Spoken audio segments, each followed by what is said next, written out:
You left a long time ago, South Africa. Yeah. What you were talking about, what you did, that was already from the 80s. Yeah. Yeah. Did you think you achieved a lot? It's so hard, I think, stuff that is embedded in people to get it out. Yeah, no, it's very difficult, but I did achieve a lot. I mean, you can see what's been written about me in that time, you know, from that time. And then just before I came here, about 2 weeks before I came here, I went on a camping trip with 15 South African men. And there was a guy there, he said to me, you know, Robbi, I remember you. I said, oh, cool, you know. He says, yeah, I hated you. I'm like, oh, what for? He says, no. He came to the concerts, right?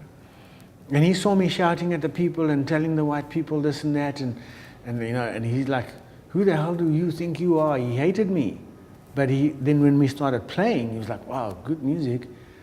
Why is there such a good musician talking so much nonsense, you know? And then he started thinking about the nonsense, and he said that it had a big effect on him. And many years later, he said to people that Robbi Robb was the most important influence on moving him from an apartheid consciousness to a brotherhood consciousness, you know? So that's one guy. Okay. Maybe I was not successful, but I had one guy. Yeah. Okay. Yeah. You in '86 you left South Africa. Okay. Yeah. Can you tell in short tell what happened? Well, you know, once we started doing these things with the Rock Against Management, and my main focus, as I say, came from helping the children. Did I tell the story about that on camera already? No. Okay. So what happened was the kids would go into the riots, the black kids, right? They'd go into the riots, and then the cops would come and just shoot their machine guns across like a, and then go wait at the hospital. And then the kids would run to the hospital to get treated, and there the cops would be waiting, and they'd arrest them. So the kids, they don't do that again. You know, they won't do that again. So when they got shot, they run back home, and they got the bullet wounds in them. So I was informed about this, and so we started doing some concerts. We call it the Twilight Children Organization. We do concerts, and under the pretext that we were helping homeless children, but it was in fact to get money to the doctors, and for the doctors to get into the townships and help the kids there, you know. So we did that, and then we did the organization called Rock Against Management, which is, again, you know, we're helping the black men couldn't afford to be on strike, and so we do concerts to get them money so they could stay on strike longer. And because the strike is a passive way of bringing down the economic system so that the government has to make some changes and hopefully evolve towards brotherhood instead of apartheid, you know? I'm not sure what the opposite word is to apartheid, so I'm going to use the word brotherhood. Yeah.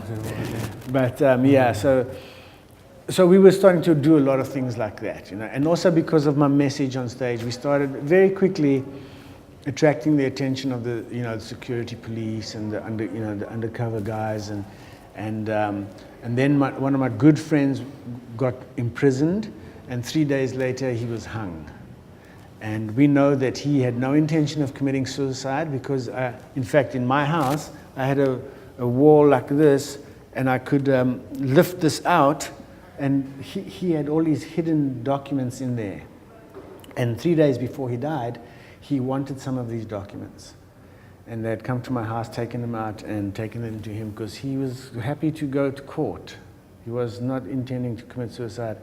So then we realized, oh, these guys are really dangerous, you know. And then another friend of mine was found. He went to console a family that had lost one of their children in the riots, and then he was found dead on the side of the road, filled with alcohol and drunken driving. But we knew Matthew didn't drink. He was a vegetarian. He was, you know, was like a hippie guy. He was not. He would smoke marijuana, but definitely no alcohol, you know.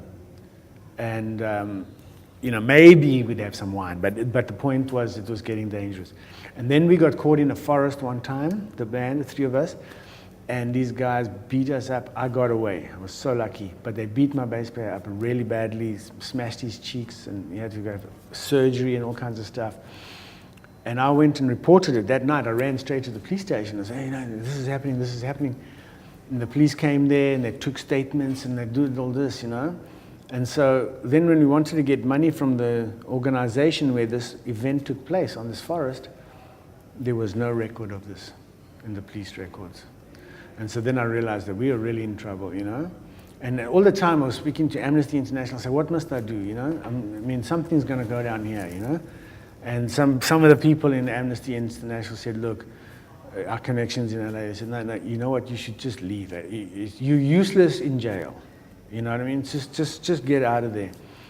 And so they helped me, and we flew out, and they flew me to Hollywood. And I was surprised to get to Hollywood because it was not a place ever in my mind to go to. All my favorite bands came from England, I was a Led Zeppelin, Peter Gabriel kind of guy,